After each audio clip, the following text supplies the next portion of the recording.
নমস্কার বন্ধুরা, আমার এই চ্যানেলে আপনাদেরকে স্বাগত। তো বন্ধুরা, আমি আগের ভিডিওটাতে জানিয়েছিলাম তোমাদেরকে গ্রাম মানে আমার কি হয়েছিল আর তারপরে কেমন করে হসপিটালে গিয়েছিলাম। তো এই ভিডিওগুলো অবশ্যই তোমরা প্রথম থেকে শেষ অবধি দেখবে।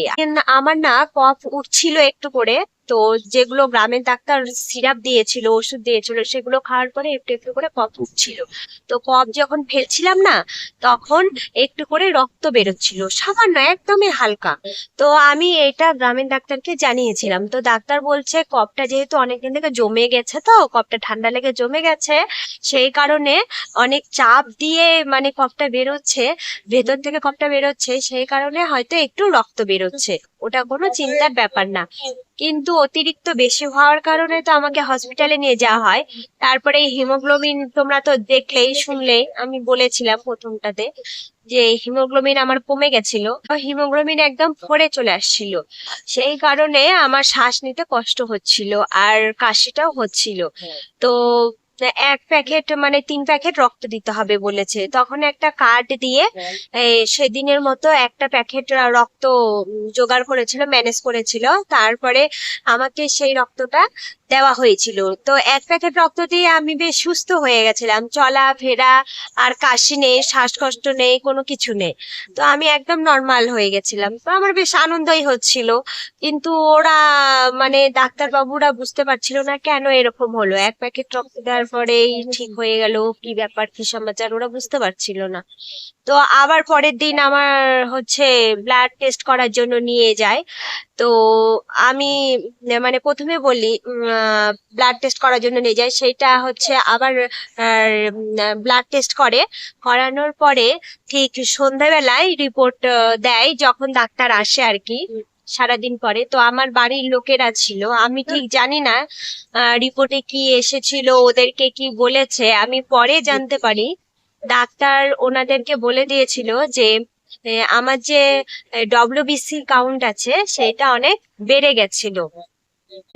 বলতে বাড়তেই আছে, এরকম এরকম একটা রিপোর্ট এসেছিল। তো মানে ডব্লিউবিসি হয়তো অনেকেই জানে না ডব্লিউবিসি মানেটা কি। তো ডব্লিউবিসি মানে ওইটা হচ্ছে রক্তের 4টা ভাগ আছে, মানে ওগুলো রক্তের মধ্যে থাকে। নর্মাল যেগুলো টেস্ট করে জানা যায়, তো নর্মাল ব্লাড টেস্ট করলে এগুলো জানা যায়। প্রথমে হচ্ছে হিমোগ্লোবিন, যেটা হচ্ছে আপনার রক্তের মধ্যে থাকে, রেড ব্লাডটা আর কি, সেটা হচ্ছে হিমোগ্লোবিন, সেটা দেখে যেটা আমার পড়ে আসছিল। আর দ্বিতীয়ত হচ্ছে আর একটা থাকে প্লেটলেট, যেটা প্লেটলেট হচ্ছে আপনার, আর মানে প্লেটের যেটাকে বলবো আমরা মানে প্লেটলেটটা কমে গেলে কি অসুবিধা হতে পারে? প্লেটলেটটা কমে গেলে এটাই অসুবিধা হতে পারে মানুষের, মানে প্লেটলেট কমে গেলে তার চলাফেরার শক্তিটা পর্যন্ত থাকে না। সে একদম মানে যেরকম বলে প্যারালাইসিস এরকম বলে না, হয়ে যায়, একদম হাত পা কোনো কিছু কাজ করে না, ঠিক এমনটাই হয় প্লেটলেটটা কমে গেলে।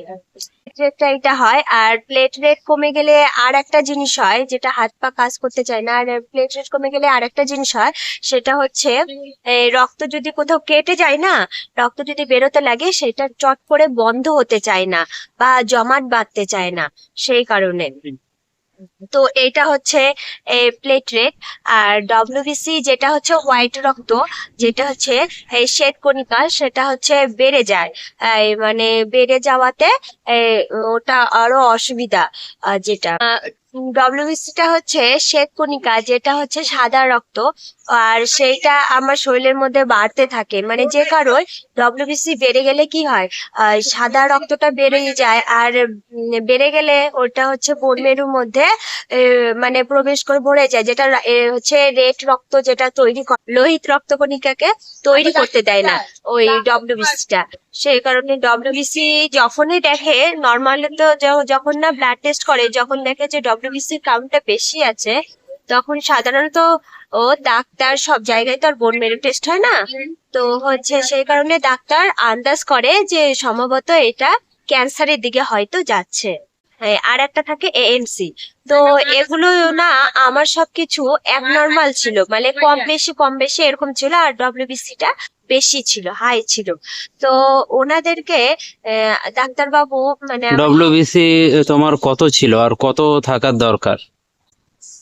আমার ডব্লিউবিসি হয়ে গেছিল মানে 10-এরও বেশি হয়ে গেছিল, মানে 35 হয়ে গেছিল, 35-40 এরকম হয়ে গেছিল। 35-40 হাজার। 35-40 আচ্ছা, হাজার, তাহলে হ্যাঁ। নর্মাল কেমন কি থাকার দরকার? ডব্লিউবিসি নর্মাল কত থাকার দরকার? নর্মাল 4 থেকে 10 অবধি এরকম থাকা দরকার। 4000 থেকে 10,000। হ্যাঁ, 10। আর হিমোগ্লোবিন? হিমোগ্লোবিন তো হচ্ছে 12 থেকে 15 অবধি থাকা দরকার। প্লেটলেটটা হচ্ছে 1.5 লাখ থেকে 4 লাখ অবধি থাকার দরকার। আর এএনসি ওটা হচ্ছে আপনার আর মোটামুটি 2 থেকে 7 এরকম থাকা দরকার। তো আমার সবগুলো অ্যাবনর্মাল ছিল, আর ডব্লিউবিসিটা যেটা সেটা হচ্ছে 35 থেকে 40 এরকম চলে আসছিল। সেই কারণে ডাক্তারবাবু আমার হাজবেন্ড আর বাবাকে জানিয়ে দিয়েছিল যে আমার মনে হয় ব্লাড ক্যান্সারের দিকে আছে। আমি